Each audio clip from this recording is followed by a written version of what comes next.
एक लड़की गलती से एक अजीब निशान को छू लेती है और उसी पल उसके सामने एक बिल्कुल अलग दुनिया खुल जाती है। वह पूरी तरह चौंक जाती है।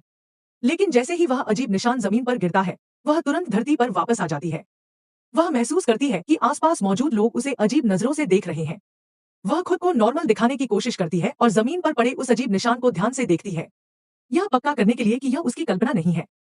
वह धीरे से फिर से उस अजीब निशान को छूती है और तुरंत दूसरी दुनिया में पहुंच जाती है। इस बार वह खुद को सुनहरे गेहूं के विशाल खेत के बीच खड़ा पाती है। जब वह मुड़कर देखती है तो दूर उसे एक अत्याधुनिक हाईटेक शहर दिखाई देता है। उसकी जिज्ञासा तुरंत जाग उठती है और वह उस शहर की ओर बढ़ना चाहती है। लेकिन तभी बिना किसी चेतावनी के वह अचानक खुद को पुलिस स्टेशन में पाती है। वह घबराकर आसपास खड़े लोगों से पूछती है, मैं अभी तक यहीं खड़ी थी ना? एक लड़का उसे ऐसे देखता है जैसे वह पागल हो गई हो। वह मदद के इरादे से अजीब निशान उठाने लगता है, लेकिन केसी तुरंत उसे रोक देती है। वह नहीं चाहती कि किसी को भी इस निशान का रहस्य पता चले, डर के मारे कि कहीं इसका राज खुल ना जाए। केसी जल्दी से उस अजीब निशान को च्युइंग गम के रैपर में लपेट देती है। जैसे ही वह खड़ी होती है, उसे एहसास होता है कि उसका पिता काफी देर से दरवाजे पर खड़ा है। घर लौटते समय जब उसके पिता उसे लगातार डांटते रहते हैं, केसी की नजर बार बार उस अजीब निशान पर चली जाती है। वह चाहती है कि उसके पिता भी इस निशान की ताकत को महसूस करें।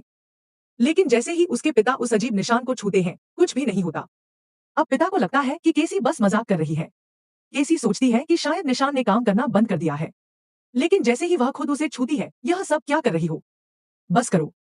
केसी को अजीब हरकतें करते देख उसका पिता तुरंत वह अजीब निशान छीनकर अपने पास रख लेता है। रात को जब उसके पिता गहरी नींद में सो जाते हैं, केसी चुपके से उनके बिस्तर के पास रखी दराज खोलती है और उस अजीब निशान को ढूंढने लगती है। उसे खुद भी नहीं पता होता कि वह वहां है या नहीं, और अगले ही पल वह फिर से सुनहरे गेहूं के खेत में खड़ी होती है। खुशी से भरकर केसी उस हाईटेक शहर की ओर बढ़ने लगती है। लेकिन अचानक वह एक अदृश्य दीवार से टकरा जाती है।